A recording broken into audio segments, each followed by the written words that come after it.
Asalamu alaikum të ndëruar shikues të PIS TV-s. Ja ku po takohemi në një tjetër emision të Friskisë Verore, ku edhe sot do zhvillojmë biseda, takime, vizita të ndryshme, siç është kjo rubrikës së parë, ku në një barnatore të kryeqytetit do flasim me farmacistin Gzoni Saliaj për të diskutuar në lidhje me punën që ai bën. Më pas do vazhdojmë me tjera rubrika dhe materiale. Qëndroni me ne.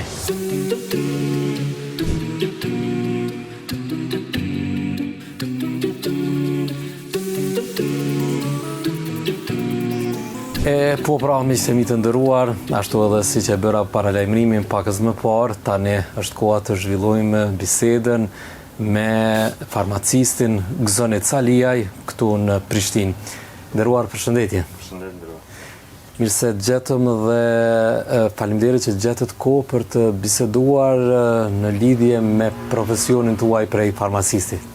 Faleminderit, mirë se erdhët, kënaqësi me bisedu bashkë. Gjithsesi, na do të mundohemi të sqarojmë çështjen e farmacistit si përgjegjësi profesionale. Pra, farmacia si profesion ndërlidhet drejt për drejt me ilaqin apo me barin si produkt shërues. Farmacisti, përveç banatorës si profesionist, duke filluar nga industria farmaceutike ku fillon edhe prodhohet ilaqi, derisa vjen në mënyrë profesionale deri në banatore, në mënyrë që më shërby qytetarëve të cilët kanë nevojë për ilaqin. Po. Rrjedha e ilaqit apo e barit si produkt deri në farmaci e ka një linje të rigoroze, të fillu prej prodhimit, dërgimit në depot farmaceutike, prej depot farmaceutike deri në banatore. E veçanta e farmacistit në banatorët komunitare e bën sepse farmacisti në banatorët komunitare duhet të jetë niveli më i lartë i farmacistit, për arsye se ka të bëjë drejt për drejt me palën apo me shpërndarjen e produktit final të personin nevojë për sa i përket ilaqit për me marrë shërimin e duhur. Arsyeja kryesore këtu është sepse në këtë rast duhet të jetë i informuar për gjithë drejtimet e farmacisë, sepse ka të bëj me urologjinë, ka të bëj me ginekologjin, ka të bëj me pediatrin, ka të bëj me gjitha degët e mjekësisë, cilat drejtohen në farmacinë komunitare. Që kërkoj njohje specifike. Njohje specifike. Dallim prej një farmacistit i cili mund të punojnë në spital, i cili mund të jetë i veçantë për shembull në kardiologji, ose i veçantë veç në neurologji, që merr specifikisht me grupin e atyne çështje problematike. Farmacisti komunitar duhet këtë njohuri për gjitha grupet e barnave që domethënë komuniteti ka nevojë. Sigurisht. Më interesant pak të di të kthejmë pak në retrospektivë. Sigurisht se përzgjedhja e çdo profesioni kërkon edhe pasion. Si ka qenë kjo përzgjedhje për ju, do të sa keni pas të lehtë ta merrni vendimin që një ditë të bëheni farmacist, pra ta ushtroni këtë profesion? Humanizmi, në përgjithësi, ose dëshira që me ndihmu tjetrit, ndërtohet ndër vite. Ndoshta te rasti jon kurreshtja e ka zgjuar sepse edhe prind, domethënë njërin për prindve këtë asnanën e kena profesionin e njëjtë. E duke pa kontributin e saj, domethënë për një periudhë gjatë, edhe duke pa ndryshimet që i kanë ndikuar për mi pa, domethënë masa në ndërtim me shëndetin, atëherë kjo neve na ka bë që të jemi kurioz edhe ta ngrisim në nivel edhe më të lartë shërbimin tonë. Sigurisht.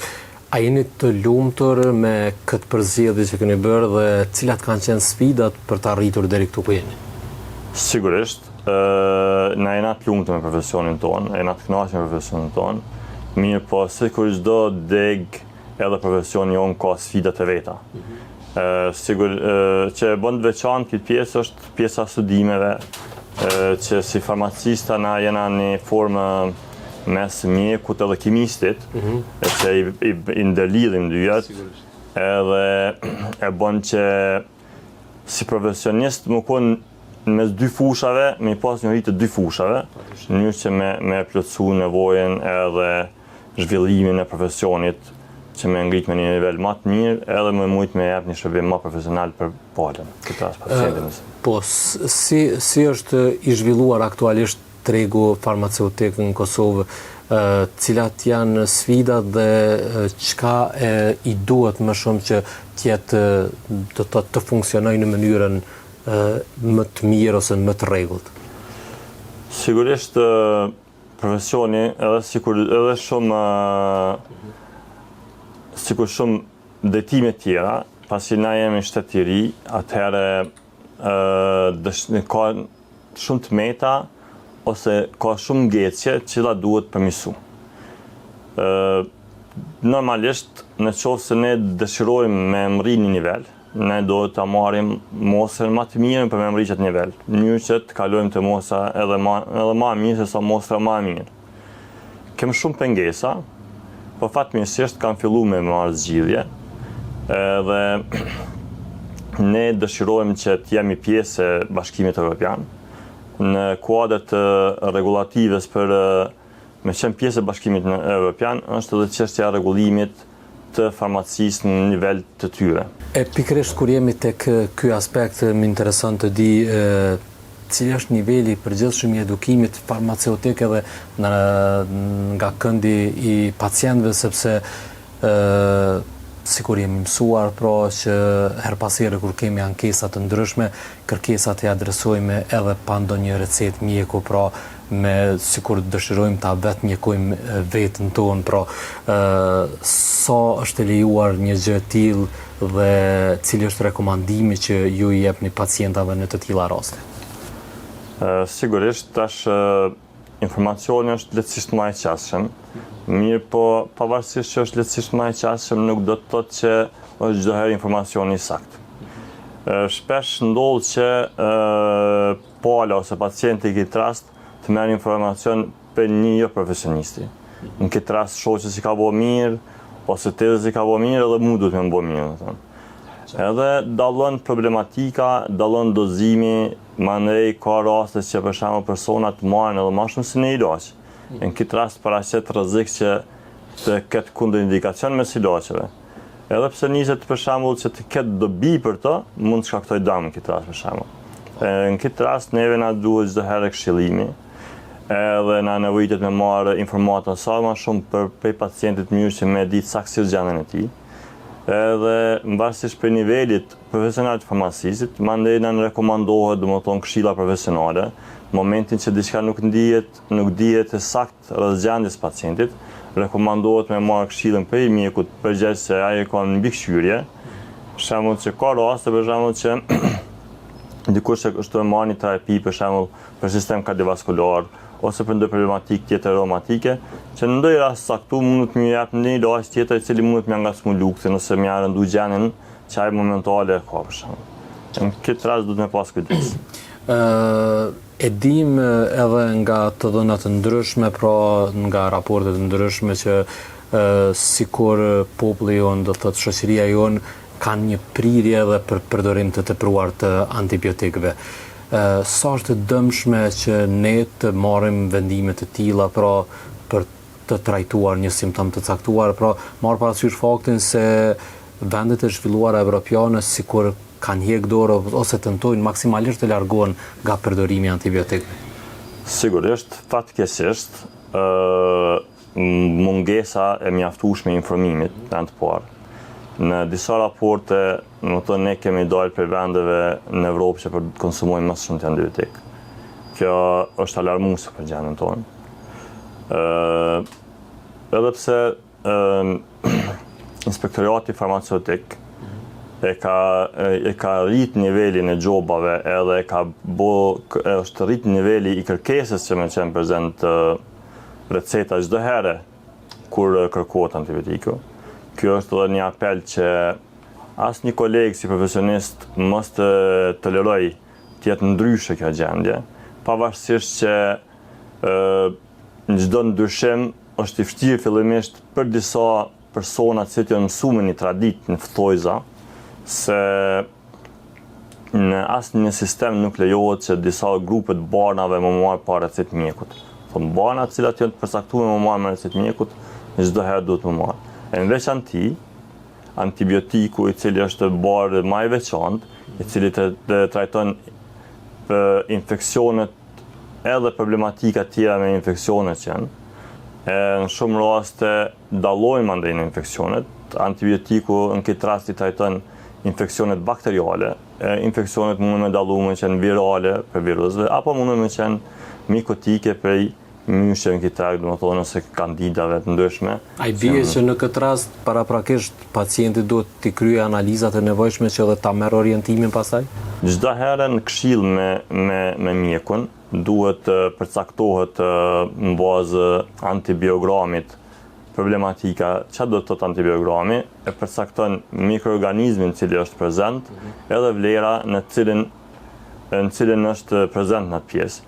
Njëkohësisht e përcakton ilaçin i cili e trajton qatë infeksion. Në këtë rast mikrobiologu si specialist e bën këtë lloj analize me rekomandim të mjekut. Po.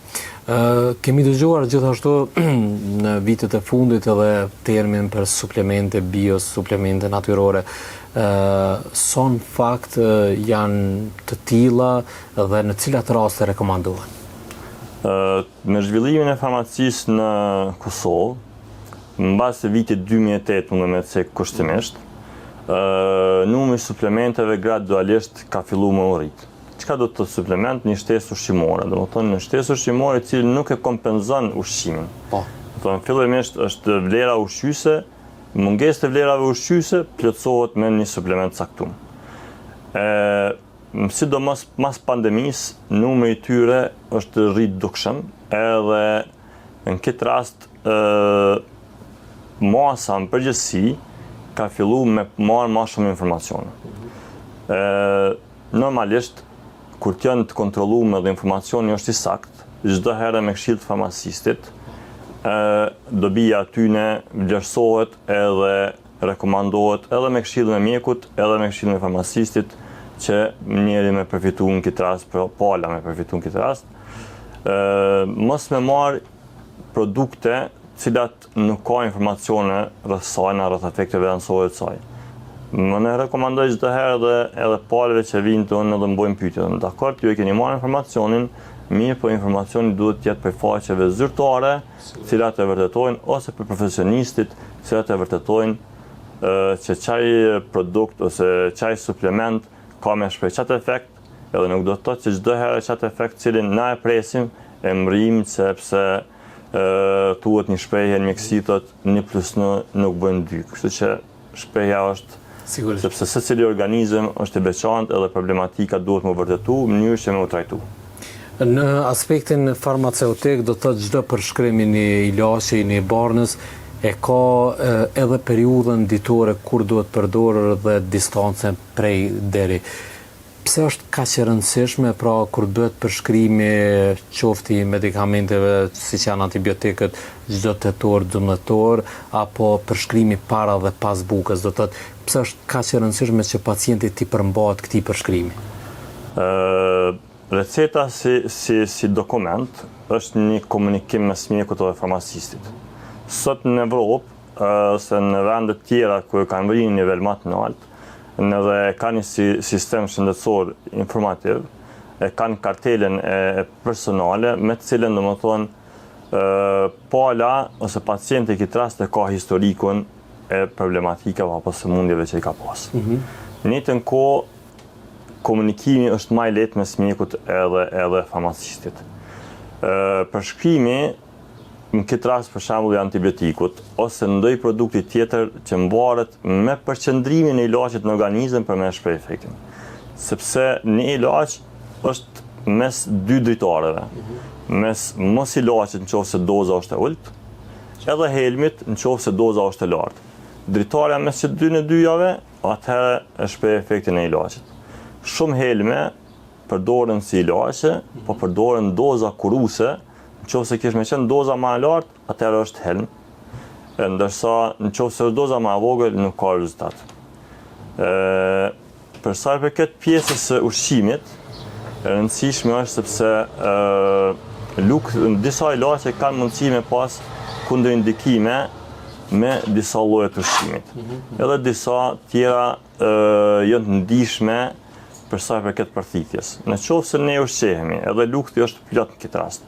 Ne kena marrë një ilaç që ka kundërindikim me një lloj të ushqimit, ndoshta na kena harruar me cek si profesionist ose realisht nuk ka dëshmi që ka me dhe tashme që atë lloj të ushqimit që mund të më konë specifik për një person që e konsumon, atëherë jepet një ditaret paktën gjys orë përpara ushqimit, që është koha e mjaftueshme për më përthith ilaçi me shpreh efektin, ose të paktën 2 orë ose 1 orë e gjys të paktën, që është koha e mjaftueshme që ushqimi më tretë edhe me më përthith që ilaçi kur të merret është lukthi i zbaz këtë rast. Qartë.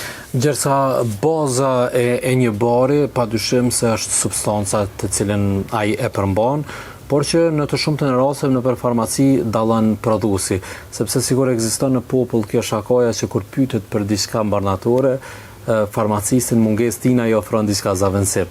Sa ndikon ndryshimi i prodhuesit dhe a është po e njëjta substancë nëse klienti, pacienti e kërkon, pra se sikur nga njëherë ekziston ky konfuzioni sepse e dojnë me emën substancës dhe me emën të prodhuesit. Qartë. Kjo pjesë është një pjesë e mos informimit mjaftueshëm të masës.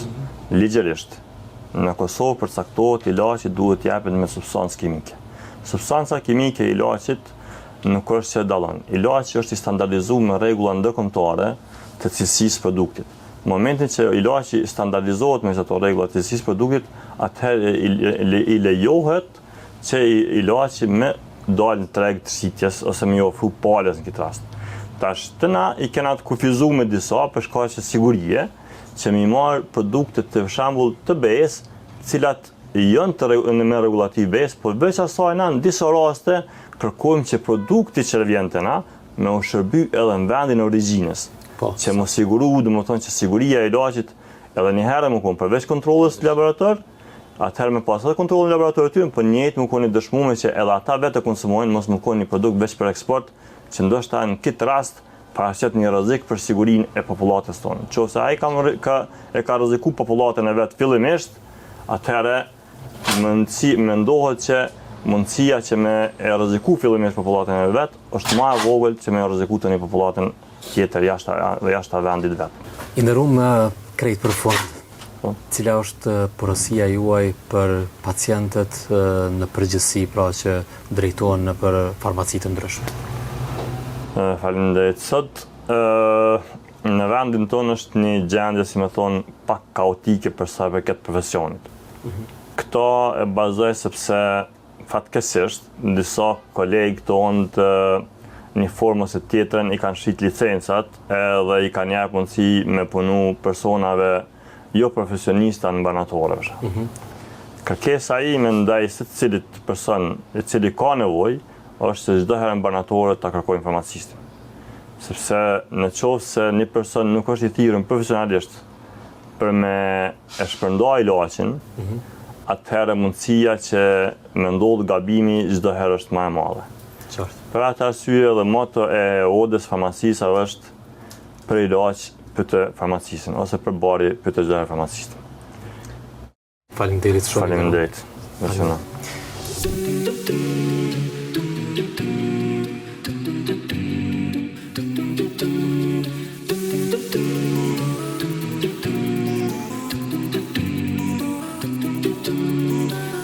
Të nderuar miq, ja ku po takohemi këtu në intervistën qendrore në kuadër të emisionit Freskia Verore.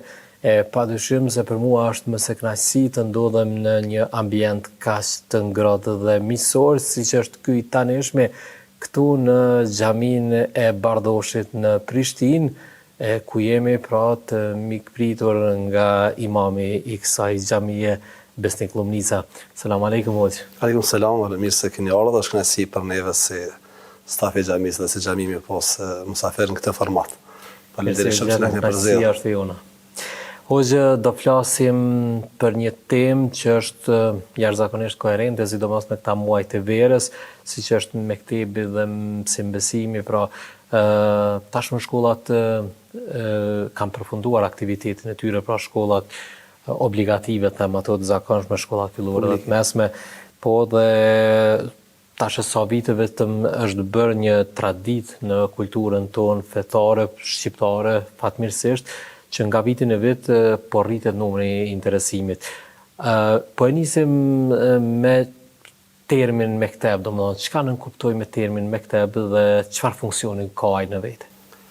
Bismillahirrahmanirrahim, faleminderit edhe një herë për këtë mundësi që përmes këtyre valëve të televizionit tuaj të bekuar të hedhim dritë mbi këtë temë jashtëzakonisht ose mbi këtë aktivitet jashtëzakonisht të rëndësishëm që zhvillohet gjithandej vendit tonë gjatë tërë vitit, por me theks të veçantë dhe fokus të veçantë gjatë pushimeve, qoftë aty dimror, sidomos në pushimin veror, për shkak edhe të pushimit dhe lirimit të nxënësve. Mekteb, pra, është një term nga gjuha arabe që simbolizon, domethënë, vendin ku mbahen mësimet fetare. Kështu edhe pastaj është transmetuar tradicionalisht edhe është bardhë brez pas brezi, edhe tek ne në shumicën e vendeve ose këshillave të qyteteve, edhe sot përdoret si term zyrtar mektebi, që nënkupton zyrën e organizimit të aktiviteteve të mësim-besimit që i zhvillohen nëpër xhamin kuadër Këshillit Bashkisë Islame të Kosovës. Po ashtu përdoret shumë edhe si mësim-besim, një sinonim që gjithsesi ka të njëjtin kuptim. Pra, aktiviteti fetar arsimor që zhvillohet në kuadër të xhamive me theks veçantë me fëmijë dhe me rini, pra mësim-besimi të lëndë të ndryshme që mësohen dhe u japën fëmijëve. Po, hoxhë, interesant të di, ndoshta është aspekt psikologjik, pse është kaq e rëndësishme që t'ju flasin fëmijëve qysh në moshë të hershme, që ata t'ja aktivizojmë, pra t'ja angazhojmë në këto mësime verore, pra të mësim-besimit, dhe çka përfitojnë këta fëmijë, pra qysh në këto mosha fëmijërore? S'ka dyshim se moshat e hershme janë esenciale dhe shumë të rëndësishme që të shfrytëzohen për të mësuar gjërat e dobishme tek fëmijët. Madje sipas pedagogëve dhe njohësve të kësaj fushë, mosha 5 vjeçare deri në 5 vjeçare madje është esenciale për vendosjen e bazave, themeleve të njohurive bazike tek fëmijët. Dhe mbi këtë bazë pastaj fëmiu do të ndërton dhe do të merr njohuri të reja.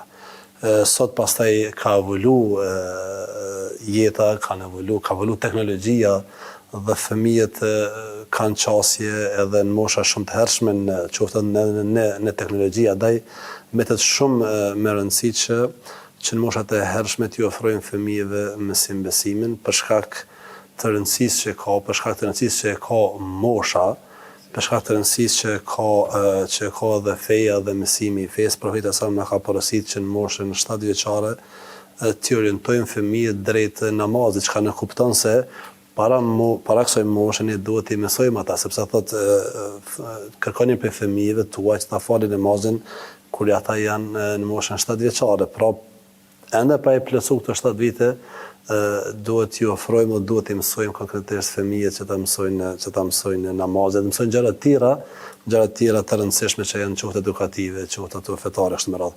Po ashtu valon është e rëndësishme që të mbushet ky bashllëku veror, të mbushet me aktivitete, me kurse të ndryshme, të cilat gjithsesi janë të dobishme. S'ka dyshim se fëmijët ka nevojë për një pushim, ka nevojë për një relaksim. Mirë po janë në pyetje afër 3 muaj ose 2 muaj e gjysmë që janë bajegi goxha shumë për një pauzë nëse nuk shfrytëzohen me aktivitete të dobishme. Në këtë kohë Bashkia Islame e Kosovës, këshillat edhe xhamit në kuadër të Bashkisë Islame, domthonë bëjnë këto organizime ekstra për pushimin veror. Përndryshe, mësim-besimi është aktivitet që zhvillohet nëpër xhamit gjatë tërë vitit.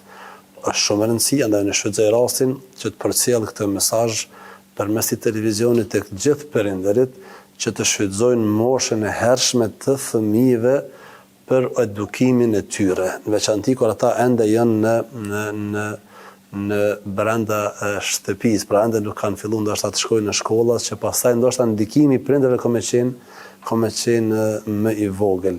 Thot profeti sallam, fëmijët lindin të pastër dhe janë prindrit dhe është rrethi pastaj ai i cili e bën atë formësimin fëmijët. Andaj duhet ne të jemi më të vëdëshëm që fëmijëve tonë t'ju ofrojmë gjërat e dobishme. Pra hoxhë, me një fjalë, përveç aspektit simbesimit, pra që fëmijët mund të përfitojnë gjatë muajve të verës, është edhe aspekti tjetër që nuk i lëm pra të shkputur për këtë periudhën 2 mujore gjys, e pastaj atë rikthimin shtator ta kanë shumë më të vështirë, një lloj aktivizimi që e ka të kombinuar edhe pushimin, por edhe një aktivitet që është më i lehtë se gjatë muajve tjera, apo jo? S'ka dyshim.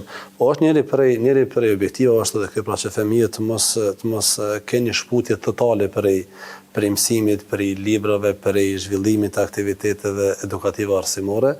S'ka dyshim se kurset verore janë më të thjeshta, pa dyshim, por në shumicën e rasteve ato ofrohen edhe mënyra të ndryshme edukative të lehta, pra dhe të pranueshme, argëtuese përmes lojrave, përmes shëtitjeve, në mënyrë që nuk janë të rënda për fëmijët, por gjithsesi janë produktive dhe të dobishme, dhe fëmijët me lehtësi dhe me shumë dëshirë pastaj edhe vinë dhe marrin pjesë, sepse përveç mësimeve ata gjejnë edhe shumë gjëra tjera të dobishme që janë për fëmijët, po në dorën zemër e kalojnë edhe një pjesë të mirë të pushimit, duke u argëtu edhe duke u socializu edhe me fëmijë të lagjes, me fëmijë të rrethit, po edhe me ambiente të mira si që është ambienti i xhamisë, sepse xhamia vërtet për shkak të madhërisë së saj që ka, se janë vende të bekuara që Allah xhali ka beku, s'ka dyshim se gjithë secili që futet në xhami dhe që ndron në xhami përfiton prej saj, hiç pa ndoshta pa ndëgjuar ligjërat ose mësim,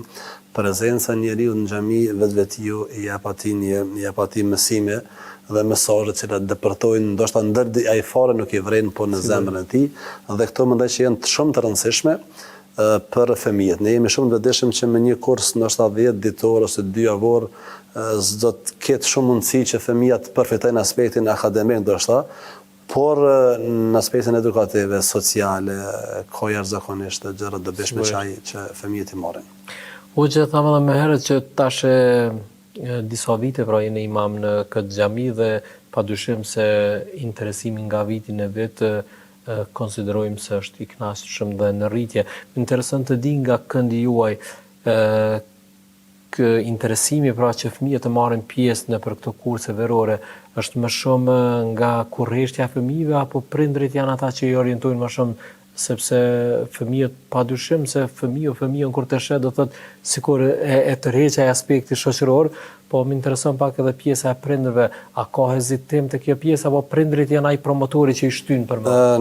Nuk ka hezitim absolutisht, përkundërzi ka interesim për i prindërve, të cilët interesohen madje edhe për qyteteve dhe fshatet ndoshta edhe më larg se për, dhe është interesuar ka prej Lipjanit, prej Prishtinës, ma ka shumë prej komunave tjera, Podijeva, Obiliqit, cilët i sjellin fëmijët e tyre në kurse, po flas as për këtu tek ne në xhami.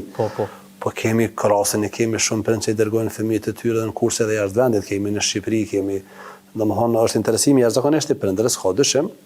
Po gjithsesi se sot nuk është më indikimi prindit që ose as interesi prindit që pa dashjen e fëmijët me çu, gjithsesi gatishmëria e fëmijëve është e lartë, ata ku të na shohin edhe mund tash si imam më njohin dhe na pyesin a ka me pas si vjet kursi, a si vjet shkolla verore, a kena me pas çetit kështu me radh, po çdo herë madje ne kemi edhe si parim që këto në veçanti moshat e reja fëmijët vinë me pëlqimin e prindit, sepse ashtu duhet të ndodhë dhe është padyshim se është një hall që është shumë e rëndësishme që edhe prindi me qenë në këtë lidhje mes fëmijut dhe shkollës, po edhe mes fëmijut dhe xhamisë dhe institucioneve tjera që ndikojnë tek fëmiu në edukimin e tij. Andaj rritja është çdo herë interesimi i nxënësve është në rritje, Pra ne çdo vetë shohim që ka jo vetëm xhamin ton, po konkretisht tek ne kemi jashtëzakonisht interesim të madh të vjuzve për kursin ose për shkollën vendore, përkundër që ne kemi mësim të rregullt për gjatë tërë vitit, domthonë prej shtatorit deri tash në fund të qershorit, mbahen mësime të rregullta, javore, me mësuese për fëmijë, për gra, me mësuese të hifzit, me mësues për djem. Megjithatë, kursi veror është pak më i veçantë. Sigurisht. Edhe për shkak që nxënësit janë të lirë, po në kursin veror vinë edhe fëmijë që ndoshta si kanë ndjek mësimet e xhamisë gjatë ose të mektebit gjatë vitit, dhe në farë lloj plotësimi padyshim që e marrin edhe në këtë kurs, edhe pse është pak i shkurt. Por megjithatë është një lloj ndezje, një shkëndije tek shumë fëmijë dhe familje që pastaj shohin rëndësinë për dobit që i sjell kursi i xhamisë.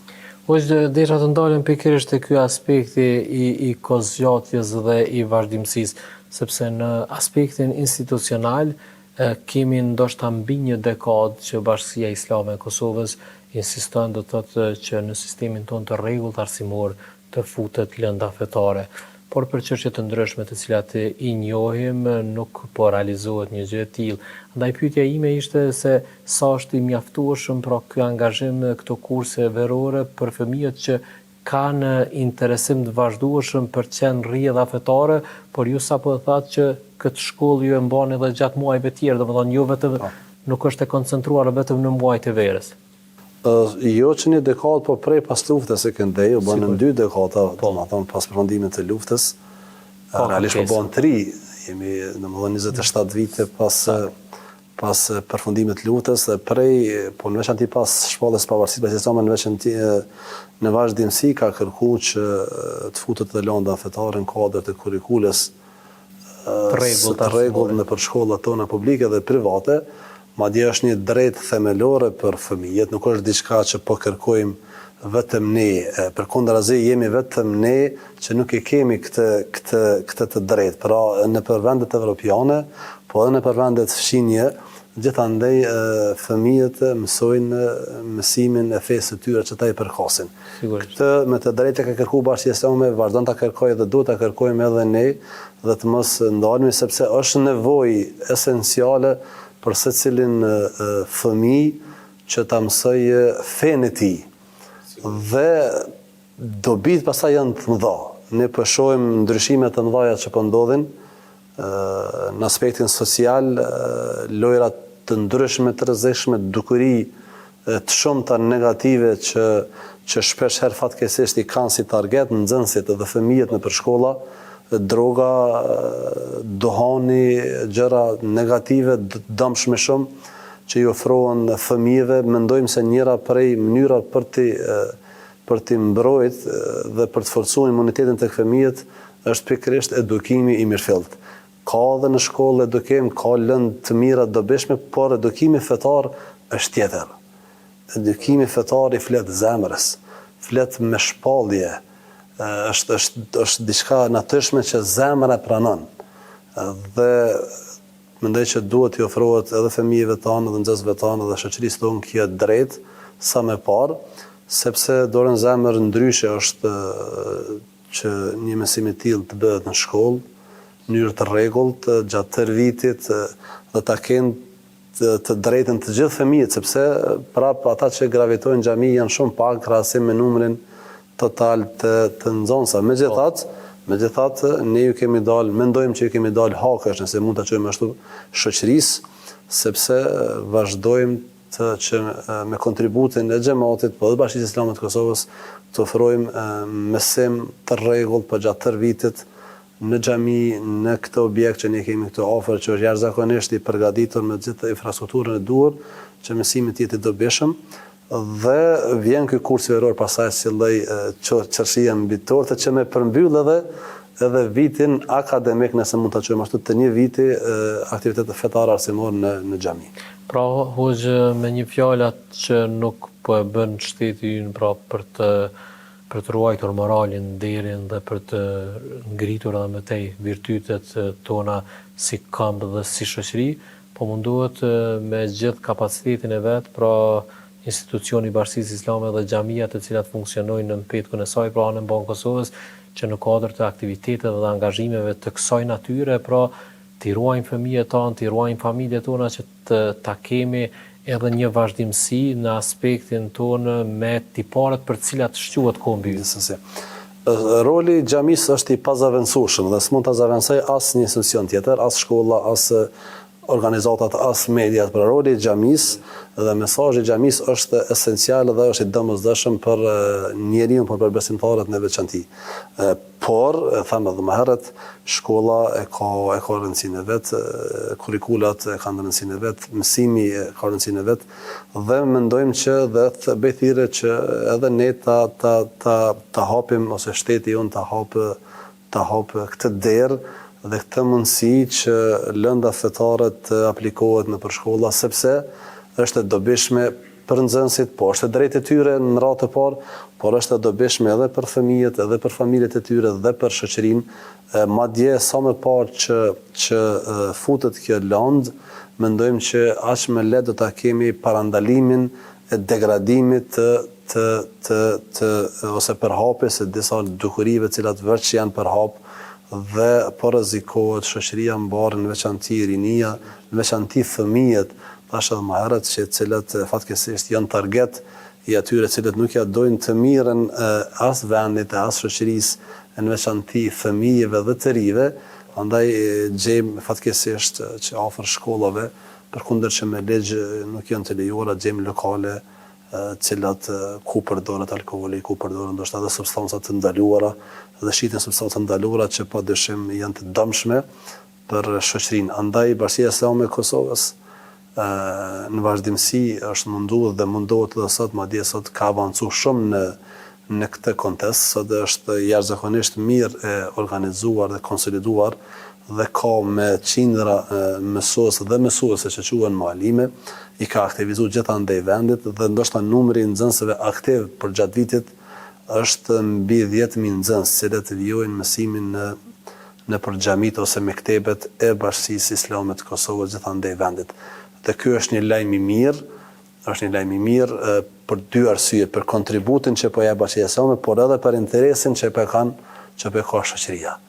Dhe neve na bën krenar dhe të gëzojmë, por edhe na stimulon shumë interesimi i fëmijëve i madh për të marrë pjesë në mësimet e xhamisë dhe në kurset e xhamisë.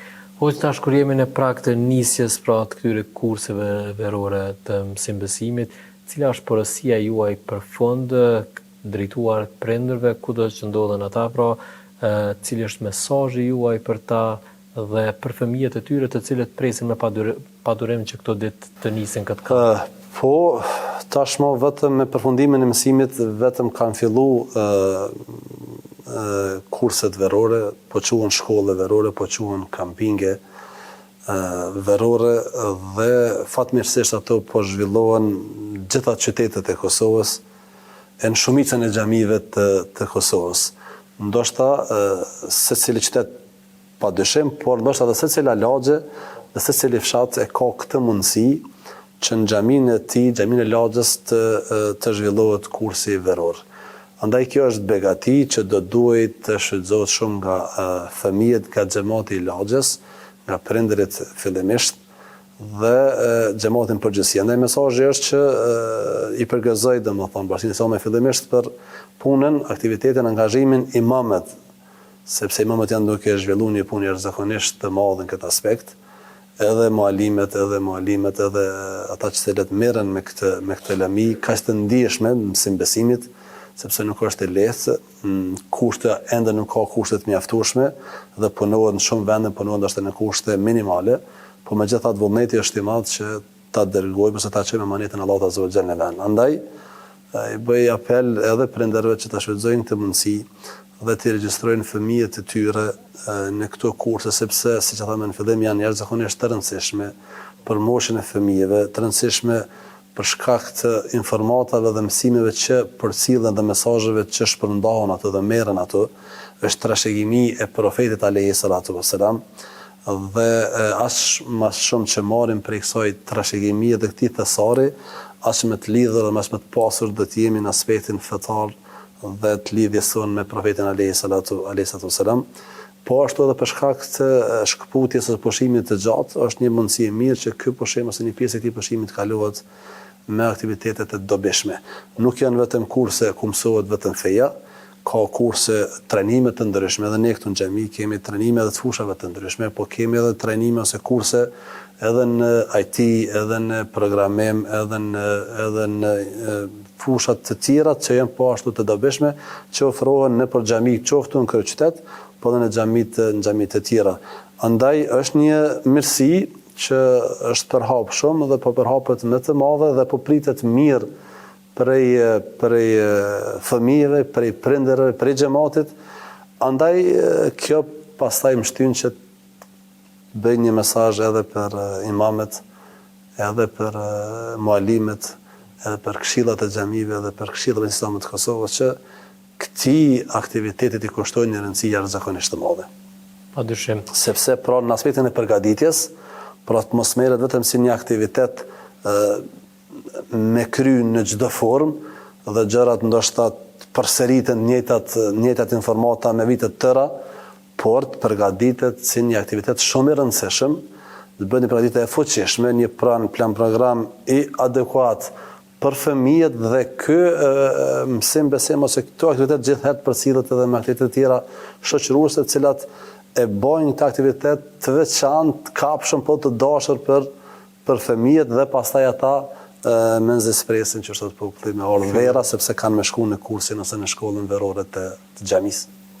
Po gjë për gjithë këtë kontribut dhe për këtë punë të palodhshme që po bëni, Allah ju shpërbleft. Faleminderit. Pjesë e rëndësishme përqimet e këtij mesazhi janë mediat, në veçanti mediumi juv, sepse jeni aktiv, në veçanti tash me hedhjen dritë mbi këtë aktivitet. Edhe vitin e kaluar kemi pas një angazhim të madh në përcjelljen e kurseve gjithandaj të kësaj natyre dhe po duket që edhe këtë vit po vazhdon dhe kjo është shumë e rëndësishme sepse sot mediat kanë një ndikim dhe një rol jashtëzakonisht të madh në promovimin dhe duhet keni provim të vlera, po s'ka dyshim se ky kanale tjera si motra kanë një obligim ose një objektiv të tillë, andaj bëni duke bënë një punë të mirë, edhe juve Zoti ju shpërbleft për çdo punë angazhim që bëni dhe padyshim jeni pjesë e karavanit të thirrjes dhe përçimit të mesazhit të Zotit. Padyshim mesazhi i fundit është وَمَنْ أَحْسَنُ قَوْلًا مِمَّنْ دَعَا إِلَى اللَّهِ وَعَمِلَ صَالِحًا وَقَالَ إِنَّنِي مِنَ الْمُسْلِمِينَ. Thotë Allahu në Kur'an, e ka fjalë më të mirë se sa ajo që thërret në rrugën e Allahut. Pra gjithë ata që thrasin, që ndihmojnë, që përçojnë, që promovojnë, وَعَمِلَ صَالِحًا dhe punon mirë, pra ai që thërret dhe punon mirë, وَقَالَ dhe thotë unë jam prej besimtarëve. Zoti na bëft të tillë që përçojmë këtë fe, ndihmojmë përçimin e të mirave që i sjell kjo fe, po dhe punojmë mirë dhe jemi krenar me fen ton, me traditën ton, me mësimbesimin ton, me objektet tona fetare, me kulturën që e kemi trashëguar prej të parëve tanë dhe ne mburremi dhe krenohemi që i përkasim këtij vendi, këtij populli, kësaj shoqërie të bukur, këtij xhamatit të mrekullueshëm që fëmijët ti dorëzon si emanet deri dhe kështu ata pastaj rriten në ambiente të bukura të xhamisë. Faleminderit për mikpritjen edhe një herë. Të nderuar shikues, kjo ishte intervista që sapo ndoqet me imamin e xhamisë në Bardhosh, imamin Besnik Lumnica, me të cilin diskutuam gjëra gjatë në lidhje me aktivitetet të cilat kjo xhami dhe shumë xhamianë në Bankë Kosovës po zhvillojnë tash në këtë kohë vere me rastin e aktivizimit të shkollave verore, e ku interesimi i nxënësave, pra i të vegjëlve më të dashurve tanë, nga vitin e vetë është çdo herë në rritje. Për kaq tani është rradha të kalojmë në rubrikën tjetër, e cila na flet fillimisht me mendimin e qytetarëve në lidhje me një çështje, me një tematik të cilën do e ndjekim vetëm pas pak. E pas intervistës që sapo ndoqëm, tani është koha të kalojmë tek mendimet e qytetarëve. Do i pyesim ata në lidhje me lidhjet familjare, si janë sot e si kanë qenë dikur. Pas këtyre mendimeve ne kalojmë tek intervista me hoxhën Sadat Rustemi, me të cilën do të trajtojmë pikërisht këtë tematikë. I nderuar, çfarë rëndësie ka familja për ju? Po familja, jo vetëm për mu, po mendoj për çdo njeri ka një rëndësi shumë të madhe. Familja është shtyllë kryesore të çdo njeri, njeriu bazohet te familja. Çka e bën të bashkuar një familje? Një familje e mund të bashkuar kur ke mirë kuptim mes dy bashkëshortëve, për shembull, fillimisht, mas ne edhe mes prindit edhe fëmijëve. Sigurisht. Kështu që të me pas mirë kuptim, edhe besoj që gjithçka ecë mirë, kur ka mirë kuptim. Takon e sa më të rëndësishme se familja. Që ekziston. Çka e bën të bashkuar një familje? Dashuria, respekti reciprok. Po familja është shumë e rëndësishme, mbi të gjitha. Çka mendon se bën të bashkuar një familje? Afërsia, dashnia, sinqeriteti, respekti, mbi të gjitha. A po punojmë ne si shoqëri sa duhet për me rujt bërthamën e familjes? Në rinia, sidomos të trit adoleshentat jo fort, na pak një mosh pak ma e mesatare më nomi. Familja gjithçka, qeliza çdo sanit është familja. Qeliza jetës. Sigurisht. Apo vojmë sa duhet ne si shoqëri për me rujt këtë bërthamë? Besoj që po, alo nuk i kena humba traditën edhe jena të vazhdume pas familjet që ndeshme. Çka e bën të bashkuar një familje, marr parasysh faktin se viteve të fundit sikur janë shpërndar familjet apo kanë ndodhur këto ndarjet edhe largimet jashtë vendit, po çka e bën të bashkuar një familje qysh jemi shquar ne shqiptar përpara? Po mas shumë ndihmon bashkë socializimi, bashkë përpara na ka bashku puna, tash puna na ka largu. Se me vendbanim, se me të në tjerat, kështu që du të më mundu me gjithë një kusa më të lirë që me konë bashkë me familje, me vizitu gjithë të afërmit, mos me harrua traditën e vjetër, me shku të secili edhe që e monë bashkë, edhe jena të bashkum edhe e njohëm një tjetërin më mirë. Po normal, lidhjet familjare gjithmonë janë kontradzishme. A jemi duke i rujt ato lidhje? Jo sa duhet. Çka ka ndiku sipas jush? Po i ka ndiku, çka po di unë tash, po më do si një faktor është kriza. Kriza e përgjithshme, a? Kriza e përgjithshme, po. Kosovë që po më rrethon, do me thonë, ku ka fukarallëk, ka krizë, ka edhe kësifër. Sepse në okupim sikur kemi qenë gjatë okupimit më të bashkuar, më të lidhur. Po normal. Atëherë kur na hinë friga pa, kur kemi frigë, na bashkohemi, dimu bashku shumë. Patjetër. Shumë lehtë edhe normal e të i kalojmë ato, po tash si cili për veten, nuk i intereson kur gjë tjetër, nuk punohet rreth, dhe me thonë, për këtë shtet, për këtë republikë tonë.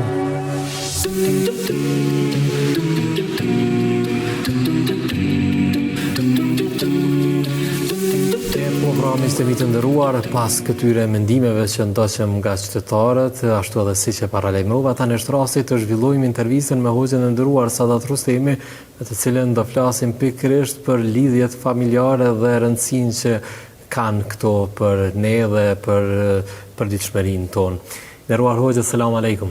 Aleikum selam wa rahmatullah. Faleminderit që gjetët kohë për zhvilluar një bisedë që ka një karakter që është koherent çdo herë siç janë lidhjet familjare. Faleminderit juve për mundësinë që të bashkëbisedojmë për një temë shumë të rëndësishme për shoqërinë tonë.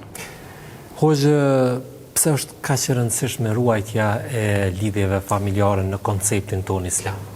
Bismillahirrahmanirrahim. Falenderojmë Zotin e Madhreshëm, salavat mbi pejgamberin alayhis salam, familjen e tij, shokët e tij dhe gjithë ata që pasion rrugën e tij deri në ditën e gjykimit. Kur flasim për familjen, gjithsesi që vëmendja na shkon se po flasim për një fondacion shumë të rëndësishëm, madje ky është fondacioni i parë i njerëzimit. Duke qenë se është i tillë, Islami ja ka dhënë një peshë të veçantë. Është fondacioni i cili e mban gjallë shoqërinë, është shkolla e edukimit për familja, është vend prehja e njeriu dhe shoqërisë. Pra, kësaj Islami e njeh dhe ka vlerësu këtë institucion dhe këtë fondacion. Po. Ndërsa padyshim se piknisja dhe bërthame çdo zhvillimit personal, individuale, pastaj edhe kolektiv, sigurisht se është krijimi i një familje. Si duhet parë kjo në përditshmërinë tonë, do të thotë si duhet marrë shembuj nga e kaluara, qoftë nga pejgamberi jon i dashur, qoftë nga mësimet e sahabëve, si ata kanë parë peshën dhe rëndësinë që ka familja. Gjithsesi që në mesin e çështjeve që i ka trajtuar Islami në mënyrë të detajuar është edhe çështja e familjes dhe rujtja e familjes, që i bie dhe rujtja e raporteve familjesore. Ne dimë që profetët pejgamberët kanë luajtur një rol shumë dimensional të edukimit të shoqërisë. Po në mesin e projekteve që kanë pas projekt jetës, ka qenë edhe formimi i familjes. Këtë ka promovuar Zoti në Kur'an, thotë Allahu: "Wa laqad ja'alna", ne kemi dërguar pejgamber para teje, "Walaqad arsalna rusulan min qablik", kemi dërguar pejgamber para teje, "wa ja'alna lahum azwajan wa dhurriyya", ju kemi dhënë atyre gra dhe pasardhës familje. Që i bie se pejgamberët po e kanë luajtur rol të formimit të familjes. Prandaj dhe Islami ka dhënë rëndësi të veçantë pastaj jo vetëm formimit të familjes, por edhe rujtjes së raporteve familjare farefisnore. Dhe këtë ka bërë prej obligimeve në Islam. Pra rujtja e raporteve farefisnore familjare konsiderohet prej obligimeve, aty në detyrimeve që i njeh Islami, me qëllim që të ruhet bërthama familjes dhe rëndësia e saj. Prandaj pejgamberi alayhis salam ka thënë në prej thënieve të tij, kush e beson Allahun dhe ditën e gjykimit, le të ruan në raportet familjare farefisnore. Dhe në anën tjetër, prishja e raporteve farefisnore, prishja e raporteve familjare konsiderohet prej mëkateve të mëdha. Këtë e ndëshkon rrept Islami që i bie shkatrimin e familjes, marrjen e nismës për të rënu familjen, për të rënu këtë institucion. Madje në një citat kuranor Zoti i Madhreshëm rrept e çarton atë i cili nuk kujdeset për familje ose është shkaktari i shkatrimit. Thot Allah në Kur'an: "Fa hal asaytum in tawallaytum an tufsidu fil ardi wa tuqatti'u arhamakum." Pasi që ju ja kthyt shpinën besimit, nuk do të ketë diçka tjetër pos që të bëni trazira në tokë dhe të shkatroni, të prishni raportet familjare, farefisnore.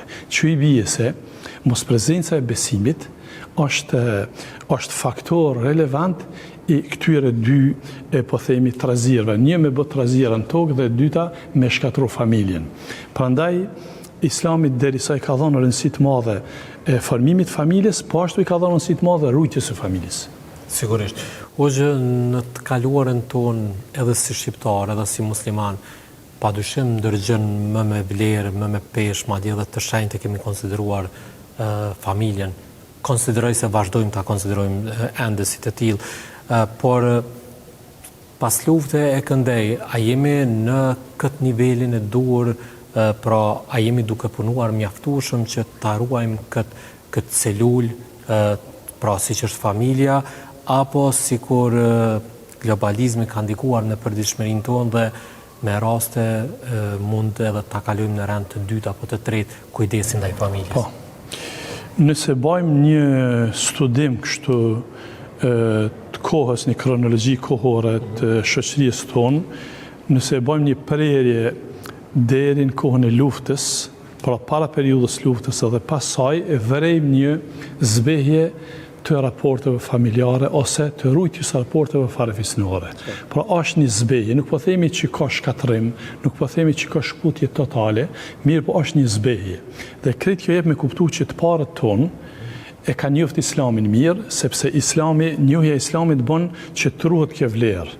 Pra, rujtja familjes dhe rujtja e raporteve familjare është bazament Islam. Dhe të parët tonë, gjyshrit tonë, stërgjyshrit tonë, e kanë marrë këtë do thot me emanet, me besë dhe e kanë uru.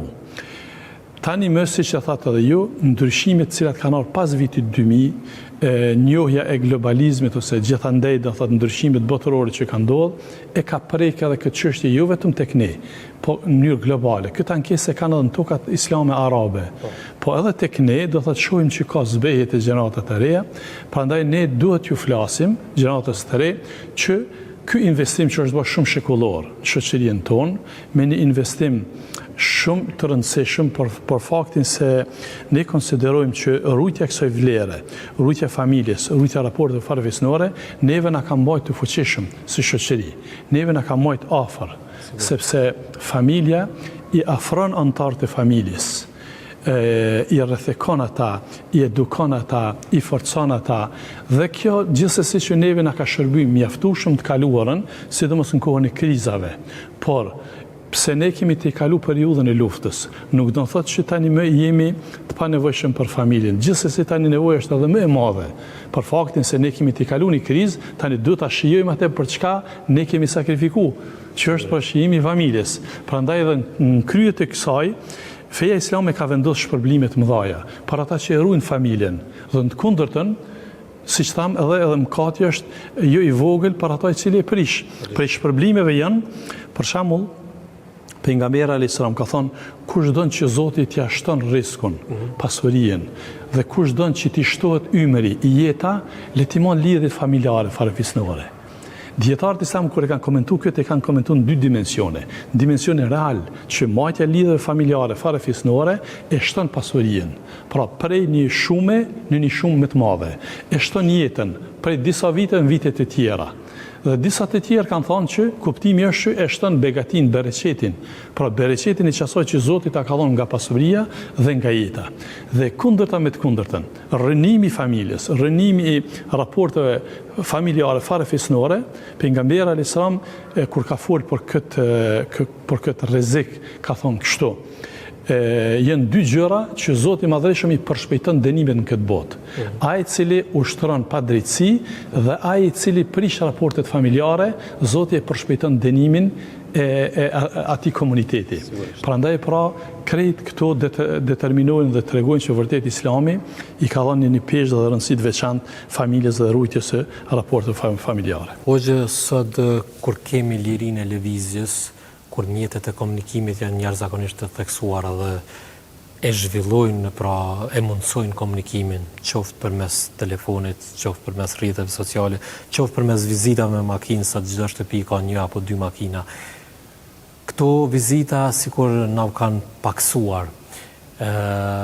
Vrem diskutime, sidomos në për faljet e dy bajrama, Fitr Bajramit dhe Kurban Bajramit, kur besimtarët i marrin fëmijët në për xhami për t'u njohur me familjarët.